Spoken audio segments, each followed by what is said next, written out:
Good Friday morning, this 10th of May, 2024. It is still the third decade of the 21st century. If for some reason you're not familiar with my channel, I always open with that to sort of try to focus on the fact that we are actually in the third decade of the 21st century. And some extremely educated people had once predicted where they thought we would be as a society versus where we are now. And that's why I always try to point that out. If you're not new to my channel, yeah, I had to, I guess you could say I had to do an oil change. I was starting to get some skin irritation. I don't know if it's because of the weather, but yeah, I shaved everything off. Also, if you're new to my channel, if you leave a comment, I've always promised to read, react, and respond to the comment out loud. There's only one addendum. My channel up until recently has never ever had this much attention. When I would post a video, if I was lucky, I would get 1 or 2 views. Normally I get none. I use the channel as my own personal therapy session, my own catharsis to sort of, you know, purge some of my thoughts about any socio-political issue I want to, and provide a space for people to get online and communicate if they want to, so that we can have these conversations whether we agree or disagree, because the worst thing we can do is isolate ourselves in our own little echo chambers and constantly reinforce sort of the same thing over and over again without allowing ourselves to be open to new information. And I've always, in the last few years, tried to be open to new information. That being said, I was informed of this, I don't know what you'd want to call it, but this situation where somewhat of a celebrity, Jocko, a former Navy SEAL, may not have lived up to the reputation he's using for his own brand, his current popularity, his current celebrity status, and the money that he's making. And it was presented to me by a buddy of mine that I served with during my first contract, my first tour of duty. He had no idea the 6 degrees of separation.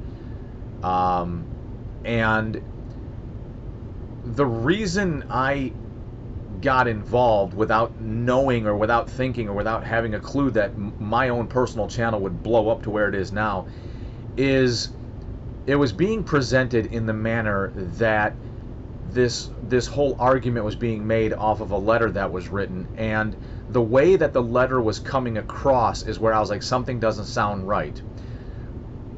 I've discussed it with a handful of people, whether it was my wife, other friends, specifically friends from 3-8, and we've all kind of reached the same conclusion.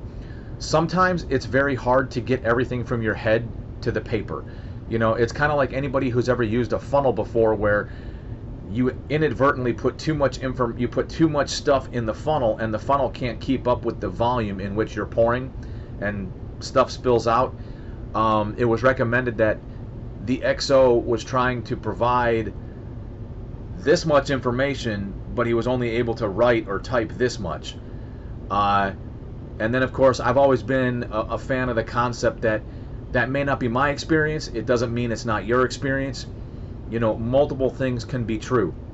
I do apologize if this is a bit of a longer video. I'm not somebody that tries to make these like 3-hour-long podcasts. When I made my original video about the subject, I had just gotten done listening to the Jocko podcast. The only time I've ever listened to his podcast was episode 434 and 434.5. And if I oversold it, my apologies. That wasn't my intent. When he called out events, when he called out missions, he called out locations and places and even some names, I remembered those vividly. And when he got the numbers right, I remembered that vividly. And that's when I was like, okay, well, something doesn't jive. My other intent was, if you'll pardon the biblical reference, if Jocko has established himself, what is going on? If Jocko has established himself as, let's say, some sort of a giant, as a you know, figurative Goliath, if you will. And Senior Chief is willing to try and take down this giant, act in the stead of David, so to speak. My intent was to basically be like, hey, be careful which rocks you choose. Not every rock will have the effects you desire. And for those that don't know, I talked to Senior Chief for, I know it was well over an hour. And in typical veteran fashion, we would try to stay on topic, we would veer away from the topic, and then we would try to circle back to the topic. It was a fun conversation. I'll try to paraphrase some of it at the end. Being a man of my word, I want to at least get through some of these comments. Now, these are the comments that have come in since my original read, react, and respond. So this is only part 2. No disrespect to anybody. I may not read everything. And secondly, I kind of want to put this to bed. I'm not used to having this much traffic. I'm not used to having this much popularity, so to speak. So this will be my last read, react, and respond to the comments being made on these videos, and then I'm gonna move forward. And I hope everybody understands, and if you don't, well, it's America. You're free to do whatever you want. Also, real quick, I went from having like less than 20 subscribers to having over 100 subscribers. I'm not used to that either. While I appreciate it, I think, you know, once you get to know me a little bit better, that may drop off and fall back down to less than 20. We'll see. So the first one that came in after my original response was Andra Book 8758.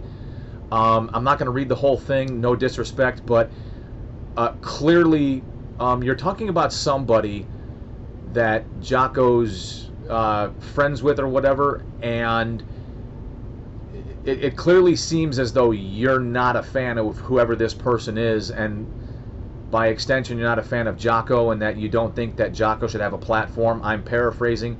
Anybody can jump on my channel and read the full comment. There was a response by Trist 8 Jake. What the heck are you ranting about? What terrorist? I don't think that was meant to be derogatory, but to some degree you were vague, Andra Book, and I think what Trista 8 Jake was trying to say is not enough context, maybe. To which you replied, I think I was pretty explanatory, don't you? It's not a rant. I don't care to get into an internet debate about this stuff. I understand. Admittedly, I'm drawing a blank. I don't know who the terrorist is. To which the response was, if it was obvious, I wouldn't have asked. Followed by, you sound incoherent and irrational. Good luck. All I can say is, clearly there is something that has you bothered. You apparently seem to know more about something than you're letting on, and I completely understand if you're of the mindset that you don't want to necessarily name drop and the risks that go along with name dropping. I get it. But that's kind of the point of my channel is, get on here, say what you got to say, you know, say what you want to say. All of this BS, again, I'm paraphrasing this Andra Book. Everybody else can go read it, but essentially, if I was to sum it all up, you essentially agree with Senior Chief that he should not be receiving the accolades and the popularity he's receiving, and that he should be deplatformed. That's kind of what I get out of this. And then Ninked 0311 told me that the EXO is on the podcast talking about his letter. I did see that. I'll get to that. Drew Thornburg asked me if I ever heard about a Marine convoy shooting up an Army convoy. I said no, at least not that I remember, and that's true. I mean, I went to Iraq 3 times, from 2003, then 2005, and then 2006. So here's the truth. I can't find my Iraq journals. I can find my Afghan journals, but I can't find my Iraq journals. You know, reading through them, Drew, I may have been aware of it back then, and I may have written it down.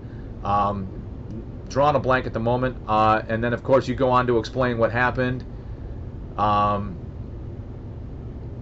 Yeah, you know, for anybody that's listening, the truth is,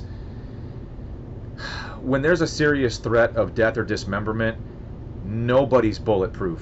Nobody is Superman. There's not enough rank you can hide behind when you are on the battlefield that will basically protect you from injury or death. And some people had reactions that, hindsight being 2020, is kind of like, what the French, toast. And Drew, sorry if that's kind of one of the things you experienced, where somebody got a little razzled, and leadership was trying to protect their own. That's one of the unfortunate positions of being a leader, is in addition to having to put frosting on a dog turd and convince, you know, your subordinates that it's a cupcake, you oftentimes have to defend your people to others, even when you know you're defending a turd, because they're your people. I'm not saying that's what happened, but Bob Gibby 9292, thanks for your honesty, but my biggest beef as a 66 years of age. And then, of course, you go on to quote Smedley Butler. I thought that was pretty cool. War is a racket. Yeah, you know, it's kind of hard to argue with the fact that, you know, multimillionaires who influence politicians, you know, can see several chess moves ahead and can see the advantages of sending in troops. Even though it might be the third decade of the 21st century, there's probably still people that, you know, don't think of us so much as humans as much as they think of us as chess pieces on a board. Kind of hard to argue with that. I'm Munchie and DeLucia. I apologize if I get that wrong. Thanks for posting this. Something doesn't feel right about the guys dogpiling on other vets publicly like that. I would like to hear some more perspective, and I hope these guys are brave enough to say it to his face and have it out in a debate. Michael R5606 replied, brave enough, they've been trying but can't get a call back. They've stated multiple times that they'd like to talk. All true. All true. Senior Chief and Jay have not shied it away from this. I don't think it's a dog pile. It's more of, hey, you know, things aren't exactly what they seem, you know. And then Chan Howell also replied, if they are blowing smoke, why would they want to actually confront him and be truthful? I don't know. There is a lot of he said, she said shit besides this fella giving his actual account of his time in Ramadi. If you're referring to me, my goal is to elaborate on that to provide just a little bit more context. I could probably explain a little bit better as I go through these comments. I mean, I've got pages. I had to copy everything into a Word document so that I could organize it. Do you have a timestamp of any show where Jocko suggests or outright says he'll openly discuss these allegations with anyone making them? If it exists, I've missed it. I'm not overly familiar with Jocko. I have not read any of his books. I've become aware of who he is as a presence. I know he's got a supplement company. I know he's been on other podcasts I follow that are not necessarily military related. I was aware of who he is. I don't know him. By extension, I don't owe him anything. And I don't know if he said anything. Seller559 gave me a thumbs up. User Gunnery Sergeant Lambert, good to see you in one piece, brother. Gunny Lambert, if that's you, holy shit. Good to see that you're still around and kicking. Some of the stories we could tell privately, because they don't need to be open for public consumption. Jesus. Gunny Lambert and I, if I'm not mistaken, we were both in 3-3 together back in the day. I was a much younger Padawan, and then we were both in 3-8 together for 05 and 06. He was our company gunnery sergeant back then. I'm sorry, Gunny. I don't think, if I remember correctly, I don't think you also had a great deployment either. I don't think many of us did for numerous reasons. Puzz LD01, what's on your cheek? You keep using your index finger to point to it. Isn't the black flag being risen within a short time after leaving the bottom line? My apology. I replied, my apologies. In this moment, I'm not tracking the black flag reference. I could also be suffering from about a VDC. I'm still not tracking the black flag reference. As far as pointing to my cheek, I'm not sure. The only thing is in order for me to get a background, I'm using my webcam, and the webcam put this little watermark up. I'm too cheap to pay for a subscription to get the watermark removed. K Westy 1, I was with 2-7 from 90 to 95. Went to the Mountain Warfare Training Center in 92 and was the Sierra Sam winner for Spring Survival School in 92. After 8 days, the Pickle Meadows has special meaning to me. Laugh out loud. I now live in the foothills of the Sierra Nevadas on the west side of the mountains. Semper Fi, brother. I always wanted to take my wife back there, and she always wanted to go back to Bridgeport. Just not, best kept secret in the Marine Corps. Probably one of my favorite duty stations. Hawaii was great back then for the Liberty. It was great for extremely basic infantry stuff like patrols and whatnot. If you were trying to go somewhere and do something, Hawaii was not the place to be in the 90s. Nike 3000 CA, wicked video. Appreciate it. Jason Gibson, thanks for sharing. Looking forward to more of your videos. I've listened to the Green Beret Dudes channel a few times and have heard nothing but sketchy sounding stories and negativity. It seems suspect, like the veteran way of clout chasing. I don't know. What I do know is that we respect and appreciate all of you guys, and that there is no good that can come from any of this. Jocko is doing positive things that are good for people and the country, and some shit he did 20 years is destroying the Navy SEALs today. There's a big problem, Houston, and it has nothing to do with Jocko. And yes, him and some of his friends got into podcasting or writing books. Like you said, you bring your brothers with you if you can, so there's nothing odd about him and dudes in his unit doing things. Anyway, good luck with the therapy and podcast, and thanks for reminding everyone that we all have our own experiences and perspectives. And then Science 3213, we don't respect people who have no honor, and the truth is always important. Don't be willfully ignorant so you can worship a celebrity. That's weak. Yes to all.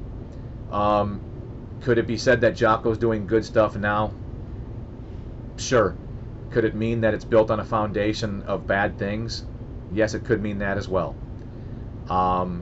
Could it mean that we are potentially not worshiping, but creating him a celebrity status that may not be deserved? Yeah, very well could be, and from what Senior Chief is telling me, that's the case. Bradley 856, well spoken, and my respect to you and yours. God bless your fallen and their families. Yeah, you know, the XO said we all wanted blood, and he's not wrong. You know, it sucks when you lose somebody. If I had to say any one thing before I keep moving on, restraint. Down to the lowest man, the amount of restraint we had to exercise, because you could not pull the trigger unless you had positive ID, unless you could positively ID the target as a threat, that they were doing threat level stuff, that you can confirm the threat. You couldn't just, well, that's a military age male, brown skin, black hair, meets the description of the enemy as well, so you couldn't just put him on blast. You would not believe the amount of restraint the Marines of 3.8 and probably 3.7 and 1.6 and all the other Marine units that were there had to exercise in order to not just function with honor and function in a way that allows them to look themselves in the mirror and sleep at night, but just, you know, it's just what we do. We're not indiscriminate killers. Sociopathically, some of us may want to have been, but we're not. Thank you for stepping up. I think the shit talking is horrible, and these people need to shut up. It is disgraceful that they would speak of other servicemen like this. I don't know that it's shit talking there, Siren C3. When things reach a culminating point and you've had enough, what is there to do? You got to do something. And if Senior Chief and others know the truth and know what some of us don't know, you know, I think it takes a lot of courage to step up and put yourself out there like that. Whether or not it's 100% true, whether or not this goes to some sort of tribunal and there's a trial and there's evidence and, you know, there's a verdict, you have to appreciate the amount of courage it takes to come out and speak out against somebody who for years has been making a name for themselves.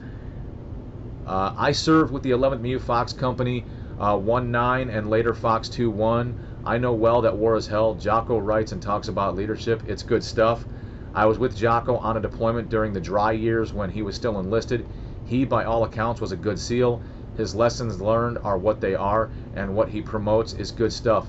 This whole thing to me is more disrespectful to those who never made it home than anything Jocko has ever done or spoke of publicly. This fellow SEAL that is putting his name out there is a sad, disloyal, jealous hater in my view. That's all I have to really say about it. June bug, I'm guessing that's what it means. I mean, again, people have their own experiences and they know what they know, and that's, you know, that's why Senior Chief is doing what he's doing. Great video, thanks for okay. And then Fortuna Favet Fortibus, sounds like 3-3. Or maybe that might, sorry. I disagree completely with you on the retired SEAL Deming. He's not looking for monetary gain. And he seems to know things a lot of us didn't know or are just now finding out. I'm going to pause there. Yeah, speaking with Senior Chief, he's mentally preparing himself for a lawsuit. He's honestly anticipating being sued, whether it's for defamation of character or something, because, you know, Jocko's where he's at, and Senior Chief is just now starting to come out because, what he said, there's something he said that sort of rings true, and that's, there's certain guys that say, hey, I'm over here, listen to me, and then there's certain guys that you never hear from. Some of you are picking up exactly what I'm throwing down. Some of you, you're just not in, you just don't know what you don't know. I think he's stuck his neck out, and I don't know exactly why, but he seems genuine in his complaints. Yeah, if you watch his face, if you watch his body language, he believes what he's got conviction, and I said that to him over the phone, and he explained where that conviction comes from. If Jocko is being smeared, then I believe he will be vindicated. But yeah, exactly. If this is a smear campaign, and Senior Chief is trying to smear him, yeah, it will eventually come out. But I feel there's more to the story, and it needs to be heard. I'll throw out that pressure plate IEDs were implemented out of nowhere in the summer of '06. I first heard of pressure plate IEDs in '05 when I was still with Weapons 3.8. They were relatively brand new. I think they were being called platter charges. Wait, maybe I'm saying that wrong. Pressure plate. No, not pressure plate. I'm sorry. The P set me off. I was thinking about platter charges, where basically, like, they turn like a copper dish into like this molten bullet. My bad. Disregard. Science 3213, hiding the truth for reputation of an organization is just about how every atrocity and evil starts. If Jocko was out there letting Chris Kyle murder people, which resulted in the killing of Americans, that's important information, and you don't have a right to hide it because of your feelings. People have a right to know. People have a right to truth. I agree and equally disagree. I think there's some things the American people just don't need to know, but if somebody's building a reputation that's not deserved because of their actual actions, then I see where Senior Chief is coming from. And then Bittner BS responded with 2-1 Fox, 03 to 07, Semper Fi. Hoorah. Clarence Johnson, 2525, Semper Fi brother, or SF brother. I don't know if that means Semper Fi or Special Forces. Probably Semper Fi. Please don't give specific details on how jacked up a unit personalities were on workups and all that in another upload. I didn't do that. Keep it vague like you did and let it go. Interesting take on an XO. It seems to be feast or famine with the billet. I never thought about it, but it matched my experience up to battalion-sized units of, or any kind of unit, base, whatever. Good observation, and I didn't realize it till you said it. Fuck you, the taxpayers deserve to know what is being done in their names. That was by Half-Life APC. I don't know the taxpayers need to know everything. Faceless man, well stated throughout, Devil. You're a good man, Charlie Brown. I mean, I appreciate the compliment. Just trying to provide some context. Science 3213. The plot thickens. Thanks for posting. I would look forward to more videos with more details. I'm only doing one more, and then I'm done. Bitter BS, and that's this video. Bittner BS, thank you for posting the video. It seems that the veteran community is going the way of the country and we are tearing one another apart. It's senseless. We are our brother's keepers and we should act as such. I've watched the 2 Green Beret Chronicle episodes and Jocko's rebuttal. My initial reaction is, my reaction to the XO was that something was off. He smelled like a bad leader. I was with 2-1 Fox from 03 to 07 and all of our good platoon commanders are easy to find. The shitbags, not so much. I found it odd that he hid from the Marine Corps after his time was up. He probably knows that he wasn't up to snuff and now all of his dirty laundry is about to come out of the woodwork. Most infantry Marines that served during combat times have had good and bad leaders, good and bad officers, good and bad staff and COs. My platoon went from one of the best Marine Corps officers in 2004 through Fallujah to one of the absolute worst in 2005 on the Syrian border. Regardless, the truth will come out. I hope to hear from the company CEO and some of the platoon commanders. Semper Fi. I don't know that we will. And then Tonto to Far West replied, you must have been in Al-Qaim. I don't know if that's just a reference. Well said, brother. I was a gunner with Helos in Al-Anbar in 06 to 07, Marine Heavy Helicopter Squadron to 465. Ramadi at that time was a shit show. This is a true story about the fucked up ROE for IEDs. At that time, in our AO, essentially all of Al-Anbar, our SOP was the same. Mark it on the GPS and call it in. I remember watching guys digging on the side of the road and requesting permission to engage and that being denied. I also remember a convoy getting hit pretty bad afterwards once and I always felt guilty as fuck. If I remember, that was out by Korean Village or Al-Qaim.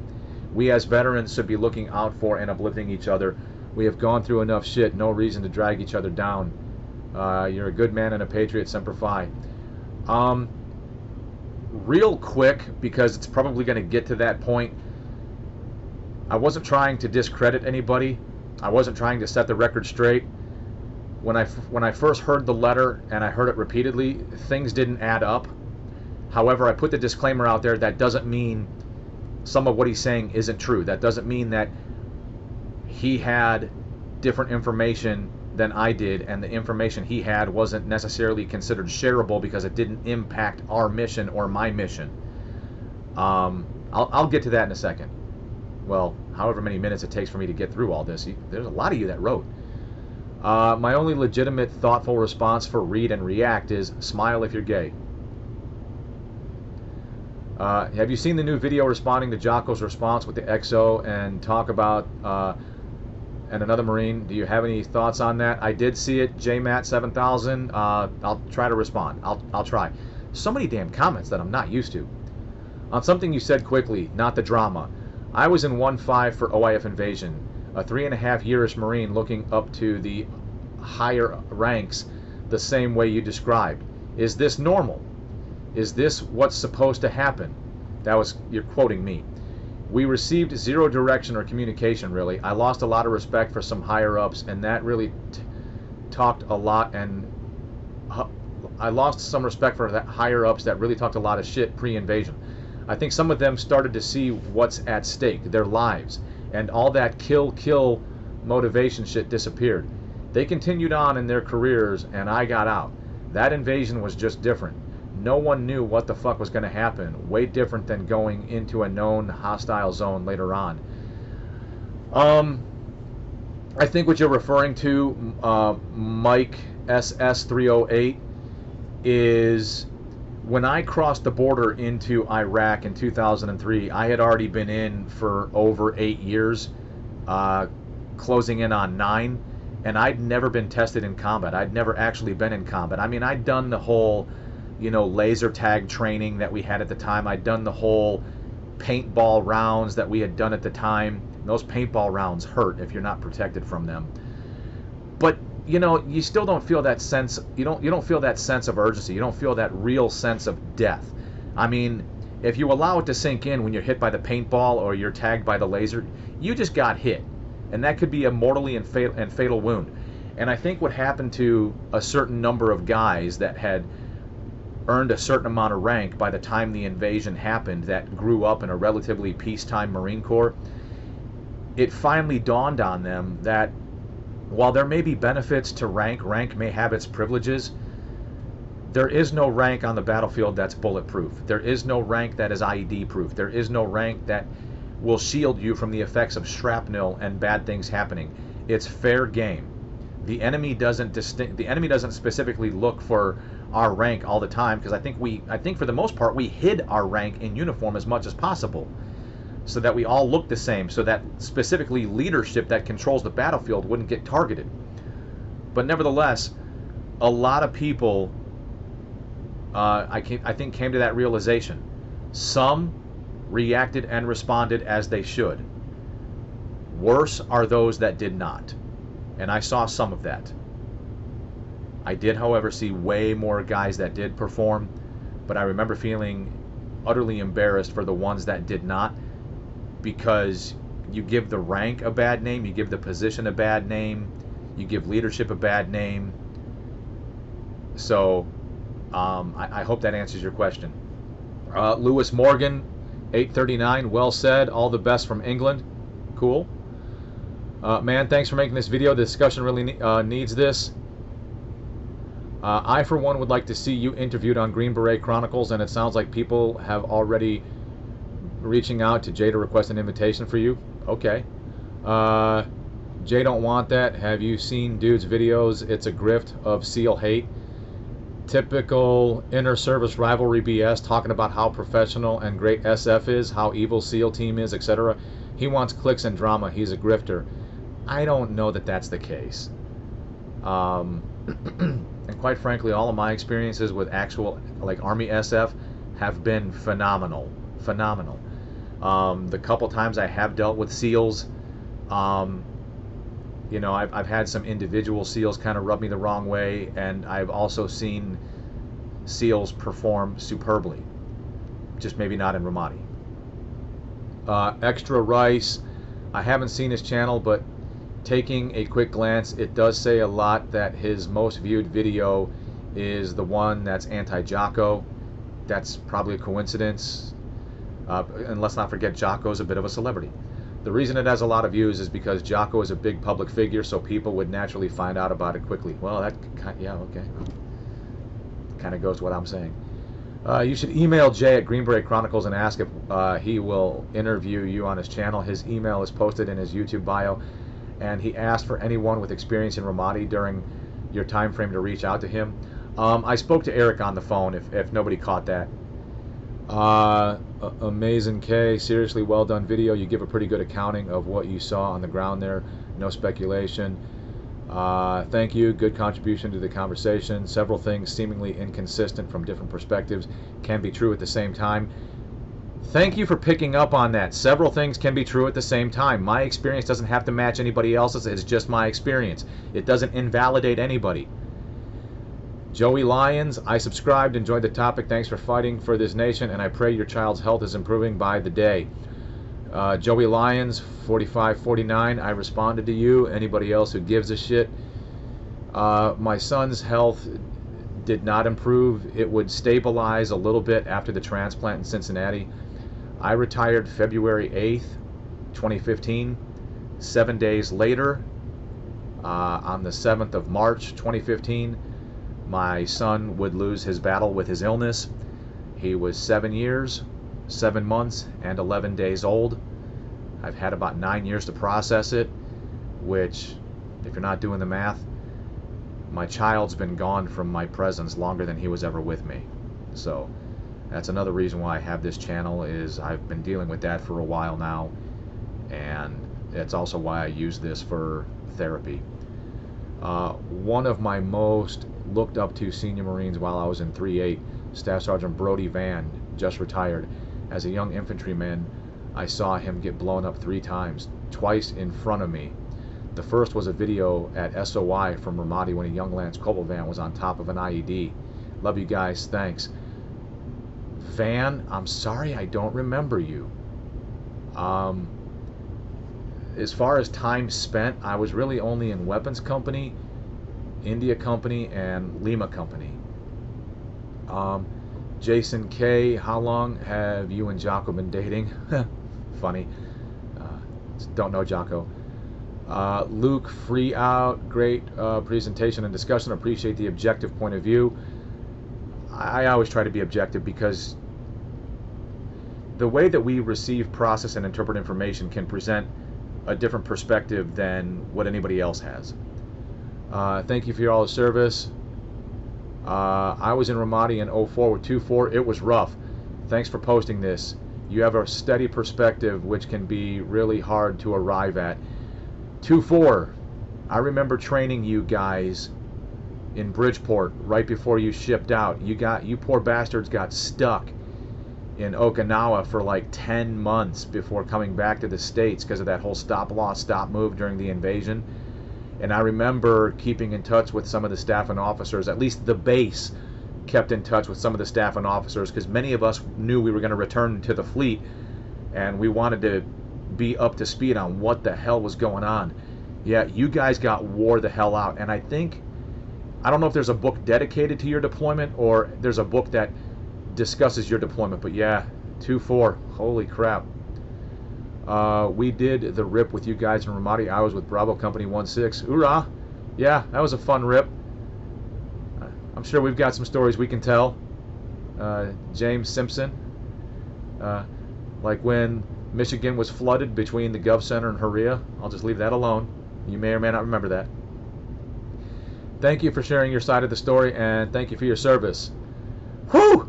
Damn! That wraps it up. That's just for the original video. God damn, 37 minutes. Well, hang on. Hang on. Work with me. Just stay with me. All right? On my read, react, and respond video, I've got some that I've got to get to real quick. 100% Joshua Burner, 100% agree. Thanks for responding.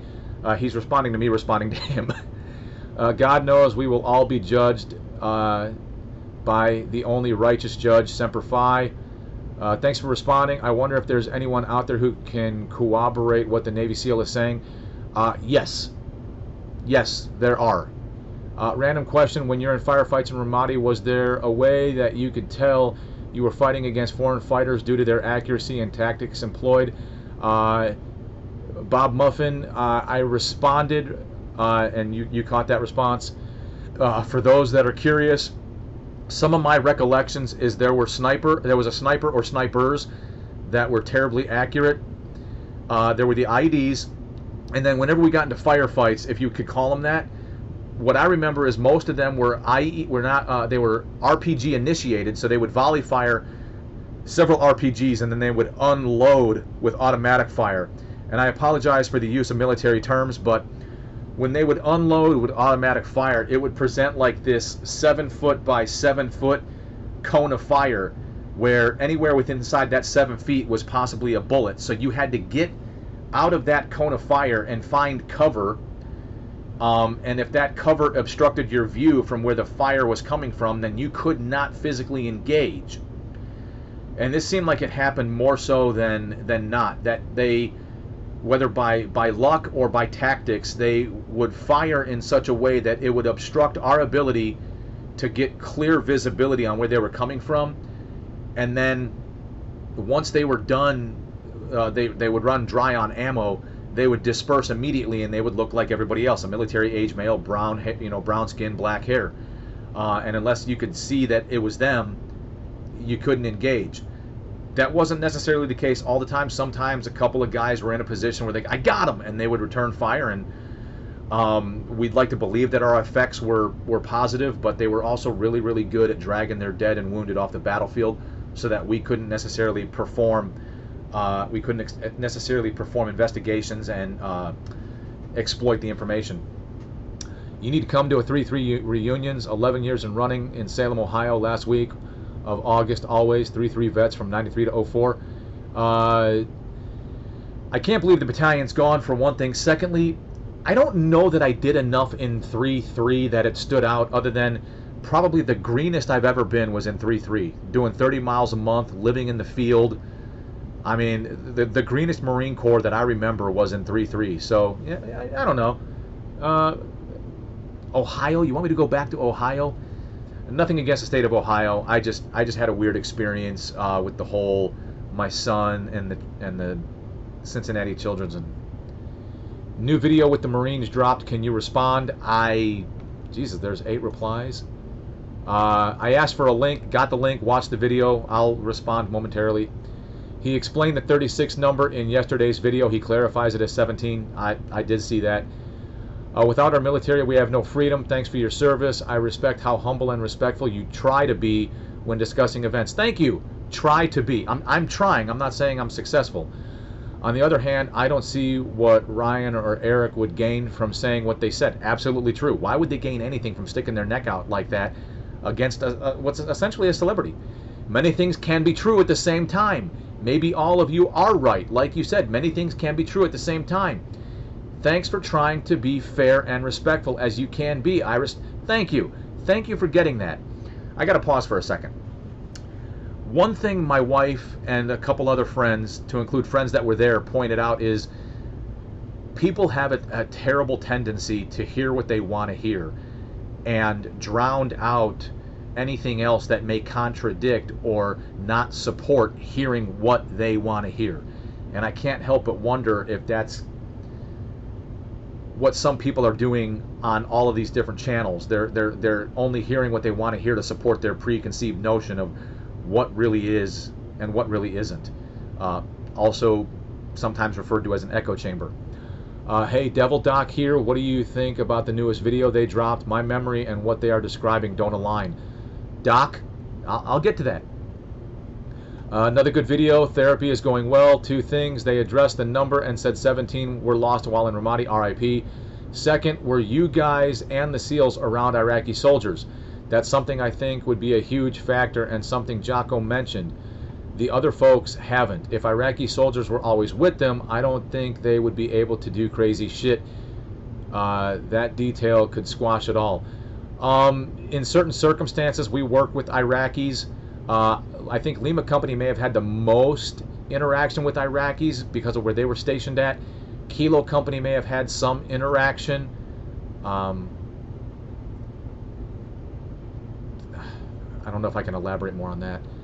Stace, so glad to see you're getting more. So everybody, Stace is like the one loyal viewer I've had out of my 1 to 2 loyal viewers, and the one that would normally respond. And we don't always see eye to eye on socio-political issues, so we would have these socio-political conversations via YouTube.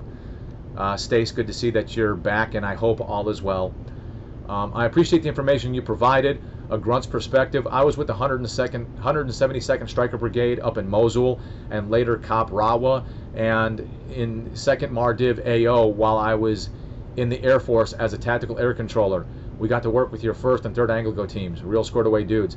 I remember the rumor mill in full swing and various bits of intel coming through channels of stuff along with overblown press reporting, but also remember how hard UCMG came down on anyone rumored to have committed war crimes or ROE violations.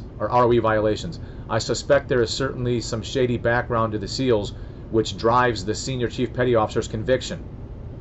It's more than just Jocko. If anybody pays attention, it's more than just Jocko. It's more events than just Jocko and Ramadi. But it's not all directed at Jocko and Task Force Bruiser. Sorry, maybe I spoke too soon.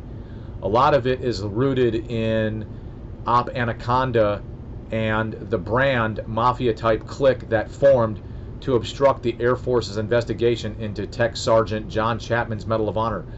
Jocko may in fact just be swept up in that moral crusade to expose bad actors in the SEAL chain of command. Michael Sutherland, I apologize if I can't get the rest of that. From what Senior Chief told me, Jocko's not being swept up from everything that he has, of all the various things that he has. Jocko's a part of what Eric's trying to clean up the SEAL teams. He said that a few bad actors created a kind of like a bad attitude in the SEALs, a bad method of thinking and operating in the SEALs, and he's trying to clean that up because he's one of the guys that believes you earn your trident every day through your actions, your presentation of self, your conduct. And he's saying a lot of these guys like Jocko that put themselves out there like, hey, look over here, look at me, look at me. He's saying that what he knows from his information and some of the feedback he's getting from other Marines in 3-8 is that it's not necessarily what they're saying.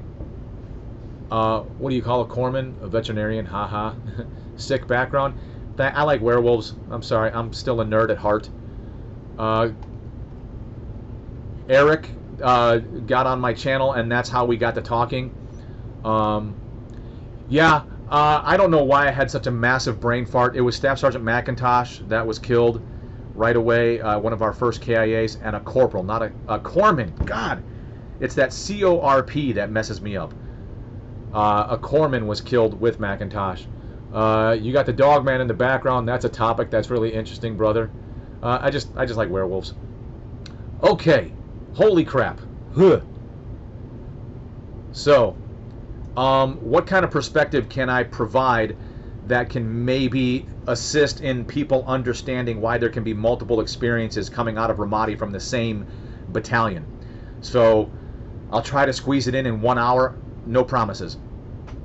So, within 3rd Battalion, 8th Marines, we had India Company, Kilo Company, Lima Company, Weapons Company, and Headquarters and Service Company. Without getting into extreme specifics, not because I don't believe any of it's classified now, we were operating in an area of Ramadi where the Euphrates River hits Hurricane Point and it forks. And it continues in a west to east direction.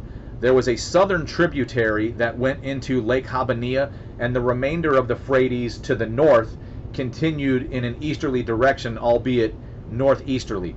There was a little slice of Ramadi that our battalion was responsible for.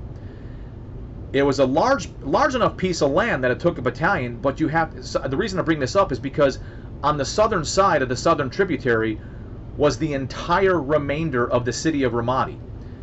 I say that because I'm not familiar with Jocko's books. Jocko called out on his podcast some very specific areas and missions that were in between those two bodies of water that I remembered. And I was like, okay, yeah, I can validate what he's saying there. When I read Chris Kyle's book, and I told Eric this, for some of the places he was attempting to call out in Ramadi, and I'm not trying to be disrespectful to the dead, far from it, I couldn't validate anything from my experience, and I just chalked it up to the fact that as a Navy SEAL, the intel and the special confidence trusted to a Navy SEAL and the information they were probably provided, that he and the guys he was working with were operating south of the southern tributary in the remainder of the massive remainder of what was left of Ramadi. For my piece, I don't remember any nickname of the legend or a mysterious Navy SEAL sniper providing cover for us that made us feel invincible. Far from it. I never once felt invincible outside the wire. So I couldn't speak to that piece. And I told Eric, I was like, I just honestly thought Chris was not operating in our sector.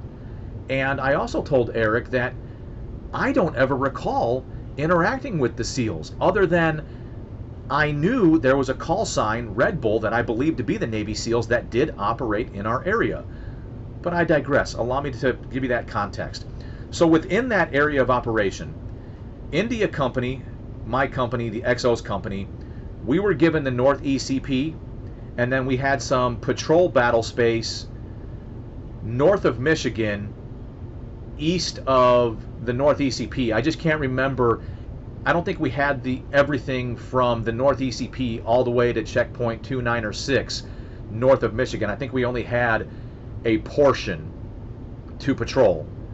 If I could find my journals, I could probably be a bit more exact with that. Kilo Company would be reinforced by our 1st platoon, and they would go to the Gov Center. So that left us with 2nd Platoon, 3rd Platoon, 4th Platoon, and Headquarters Platoon within India Company.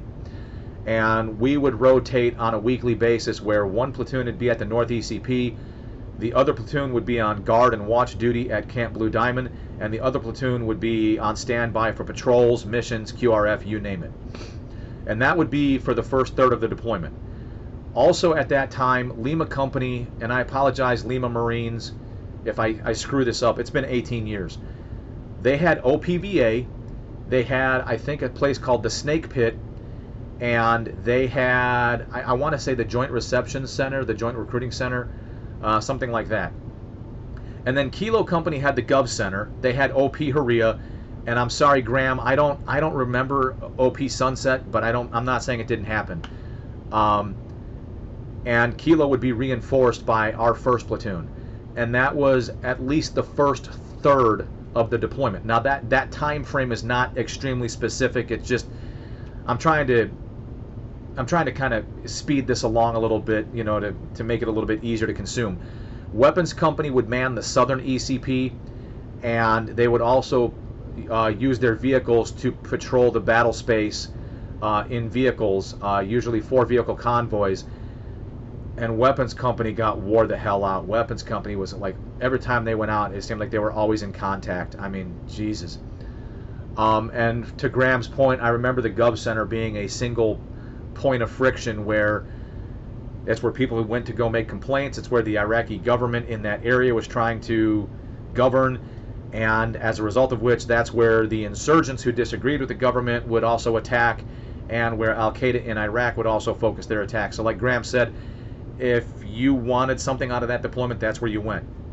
That's not where I was. I think I went to the Gov Center for professional reasons less than as many times as I can count on my hand. And that is why, at least during the first third of our deployment, I didn't have any experiences like what Graham was talking about. As far as the XO goes, Ryan, as he talked about in his video, he clarified the number. And again, I attribute that to when he was trying to put information on paper, just too much was hitting him at once, and he can only get so much out on paper. So an honest mistake. He did mention that when he would go to battalion meetings, which was part of his billet as the company level XO, he would hear these reports of what was going on with the SEALs. Now, as far as experience goes, we still had 3rd Platoon and 4th Platoon that may have had the Navy SEALs interfere with one of their operations, whether at the North ECP or during one of their patrol/OPs that they were doing, and that prompted Ryan to get involved as the XO, as he's supposed to try and reach out to the Navy SEALs. Ryan, I love you like a brother, you know that. But come on, man, you were a bit abrasive back then. It was more than likely because that's what the billet called for. And I told this to Eric because I was like, it's possible Ryan could have been a bit abrasive with the SEAL officer. But then Eric also was like, well, if it's the officer I'm thinking of, there's nothing Ryan could have done. The guy was not a good actor and probably would have gotten the same results anyways. So, and that's why I also tried to highlight the fact that I may not have known what Ryan knew. I may not have been exposed to what Ryan was exposed to. This was my exposure during that first third of the deployment. Other than hearing call sign Red Bull, I don't remember hearing anything of that nature of the SEALs adversely affecting our battalion or adversely affecting our company in any way. During the second third of the deployment, we would hand over the North ECP to the active duty Army unit that replaced the National Guard unit. Jocko spoke of active duty and National Guard, and that rang a bell with me, and that's why I was like, oh yeah, that's why I was validating some of the information he spoke of. Wasn't trying to exonerate him if anybody was under that impression. So then we operated basically 3 platoons. 2 platoons would be at OP Haria. One would be on post. The other one would be on patrol, OP, mission, QRF, whatever was called for at that time. And then, of course, a third platoon would be back at Blue Diamond, standing guard duty, watch duty, rest and refit. The last third of our deployment, we would get 1st platoon back. And as a platoon sergeant myself, I would talk with their platoon sergeant, hear some of their experiences, which lines up with what Graham was saying. The Gov Center was a busy, busy place. Between the Gov Center and OP Haria, it was nonstop. You were on post. When you weren't on post, you were working to reinforce and improve OP Haria and the Gov Center so that it was a safe place to stay. Or you were on patrol, or you were on QRF. It just, when I talked to the platoon sergeant from 1st Platoon, he expressed to me just how busy they were and how much it sucked. And that, to a certain degree, he was kind of happy to be back with his parent company. But that's about as far as I want to go, because there's some stuff that's between he and I and the company and the Marines that were in that company that not everybody needs to know. And then we would eventually finally secure the Ramadi Hospital and establish OP Hawk. For the remainder of that 1/3 of the deployment, now that we had 4 platoons, 1 platoon would be at OP Haria, just on post. Another platoon would be at OP Hawk, just on post. And another platoon would be at OP Hawk, and their job was to go out on missions, patrols, OPs, QRF, what have you. And a 4th platoon would be back at Blue Diamond conducting guard duty, watch duties, and rest and refit. And that was essentially the last 1/3 of our deployment. Kilo stayed at the Gov Center. At some point, Lima Company had to take back the North ECP from the active duty Army unit.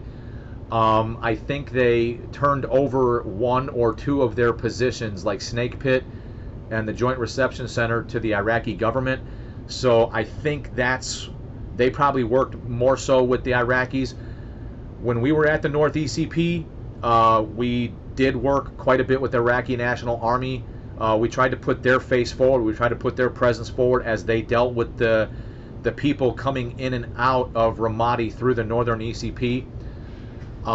There's some additional stories that are relatively private from that.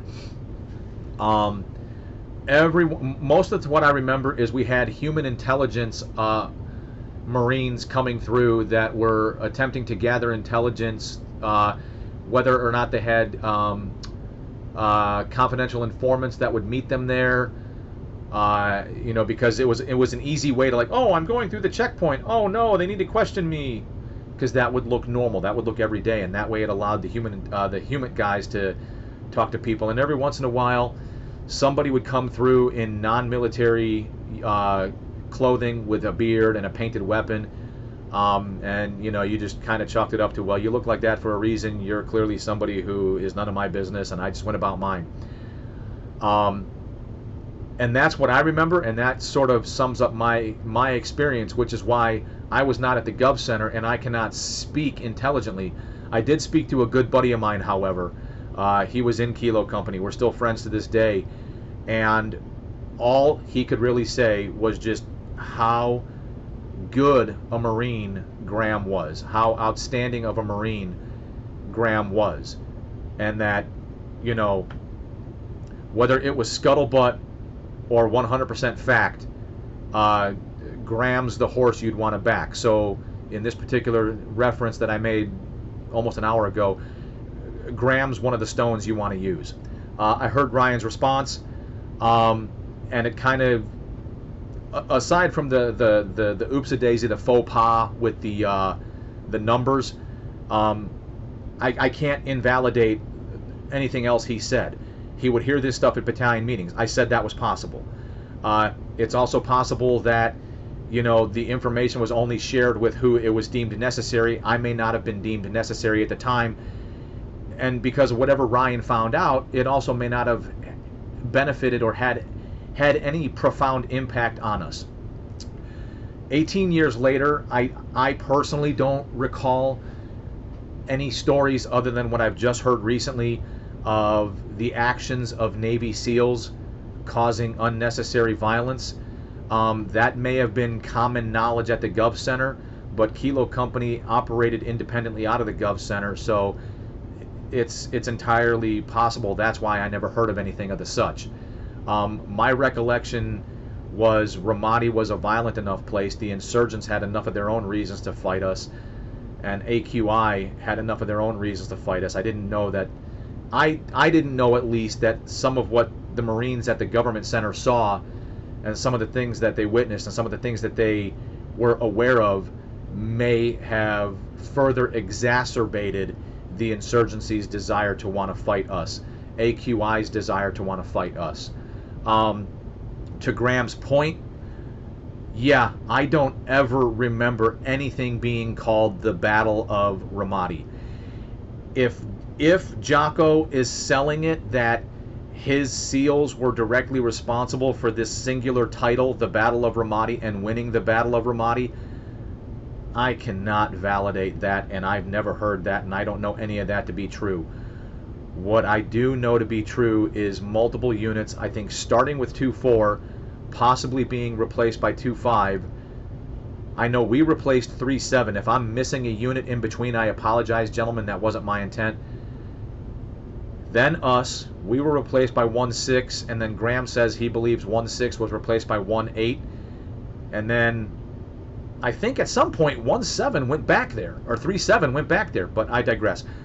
The point being is it took a combined effort of Marine units, Army units, Special Operations units to essentially win the hearts and minds, and that's exactly what happened. Is, to the best of my recollection, and I don't think this is classified information, my recollection of events is that we received a brief when we were with the 22nd MEU where essentially the insurgency in Iraq had a disagreement with Al-Qaeda in Iraq, and for their part, Al-Qaeda in Iraq retaliated by killing one of their leaders and apparently violated Islamic protocol on how you deal with a high-profile individual, killing them, etc. And what it did is it forced the insurgents' hand to take a good look inward and outward and reach the point where the enemy of my enemy must be my friend. Now granted, Graham could have been exposed to way more information at the Gov Center because it was a central operating point in Ramadi. I don't remember money being shelled out per se, but that doesn't mean it didn't happen. My recollection is that the dispute between the insurgents and AQI reached a fever pitch where the insurgency decided to test their luck with us and quickly discovered we don't care who runs the country per se, as long as Iraq is run by Iraqis, and that it's not a safe haven for insurgents, or it's not a safe haven for terrorists that want to threaten our nation. And the insurgents were like, well, I guess the enemy of my enemy really is my friend. And that was the turning point.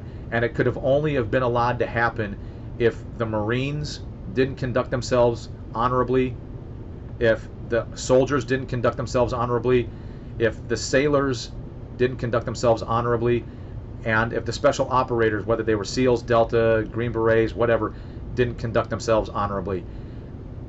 Over that long period of time, is it entirely possible that some bad actors within the special operations community could have delayed that progress? I don't know. That information was never exposed to me in that way, that the Great Awakening was postponed by the actions of the SEALs. But from having listened to Graham and from having listened to Ryan, who had the balls to go on the podcast like, this is me, it's possible the information was out there and I just don't recall ever having heard it. If I could find my journals from Iraq, I may have heard of such a thing, but it wasn't to the point where it resonated with me that I remember it. There's other things from Ramadi I remember vividly that clearly are taking the place of that information if I was ever exposed to it. I don't know if this clears things up. I don't know if this explains anything.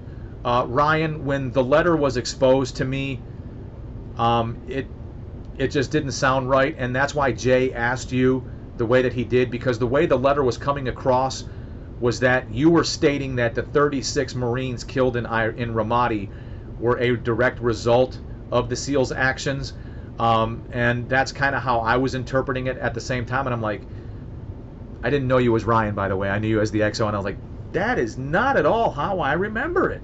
Not at all how I remember it. And it was also coming across as though your letter was serving as the foundation, and I was like, you know, if I told Eric over the phone, I was like, man, if I had your number, if I knew you earlier, I'd be like, yo, Eric, check it out, man. I would have never made a video. I'd be like, yo, Eric, check it out. I'm not 100% sure about what he's talking about in that letter. It doesn't sound right to me, at least not right now. I hope you have other sources. I hope you have other credible sources to go from. And that was kind of my intent. Ryan has since then taken the time and the opportunity to go on the podcast and clarify. Oh, and the other thing too, handing off weapons, you can exchange gear and equipment, but there's an entire process for that to make it legal and legit. I know special operational forces have a lot more wiggle room than we do in the conventional forces, but I don't know that they have so much wiggle room that they can just give weapons. They can literally just lend weapons without any kind of a receipt. I'm not saying they didn't do that and there was no receipt, but the way it came across was, hey man, you know, borrow this. And God, I don't recall that at all. Yeah, I don't, and it doesn't sound right to me. Hopefully this clears things up. Two things I'll leave with. Hopefully nobody's coming here because you're overly invested in drama and you have a unique investment in drama. And hopefully that's not why you're here. If I lose subscribers as a result of which, I'm perfectly okay with that. I'm not in this for the monetization. I'm not in this for the subscriptions or the notifications. And quite frankly, I'm putting this to bed at the conclusion of this video, and I'm going to resume my normal jackassery, which is talking about socio-political stuff and opening up the channel for anybody to want to share their comments. If you want to stay for that, cool. If you've had your fill and you were only here for Ramadi, cool. It's a free country. At least it's supposed to be. And hopefully we can keep it that way. For those of you that were under the impression I came in like, yeah, man, F you, Jocko's the man, you know, I'm going to set the record straight. That was not my intent at all. I don't know Jocko. I don't remember Task Force Bruiser at all, especially by that name. I also don't recall seeing the Punisher patches. During my entire time in Iraq, all 3 deployments, everybody seemed to like the Punisher logo. I don't remember any of this. And it's quite possible because they never came through the North ECP. They never came to OP Haria. They strictly went to the Gulf Center and then went out and did their missions. I don't owe him anything, so if it sounded like I was advocating for him, it's not because I owed him anything. But I also don't have any kind of relationship with the guy where if all these things are true, like what Eric is saying, then I also wanted to be like, hey, Eric, you know, choose your stones wisely. And after Eric and I talked, he's done that. He has sanity checked himself, and he ultimately reached the point where he felt the need to speak out and shine some light on this because, you know, sunlight cures and exposes all. So with that being said, I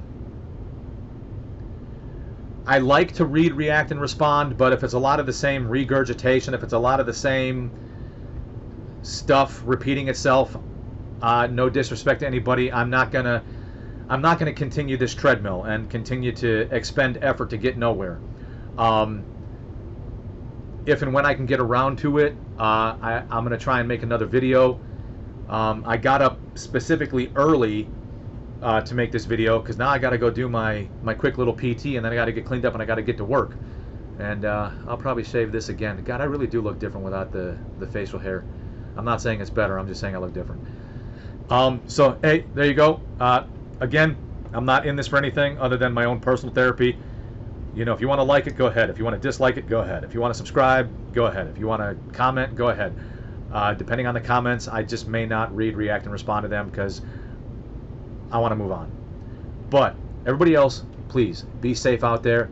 You know, please enjoy the freedoms that the American service member is still currently writing to this country. That the American service member is still writing a blank check up to and payable to their life. All right, so that you can enjoy the freedoms that you have. All right, and only 0.7% of the American population is currently doing that. So stay safe, enjoy your freedoms, be awesome.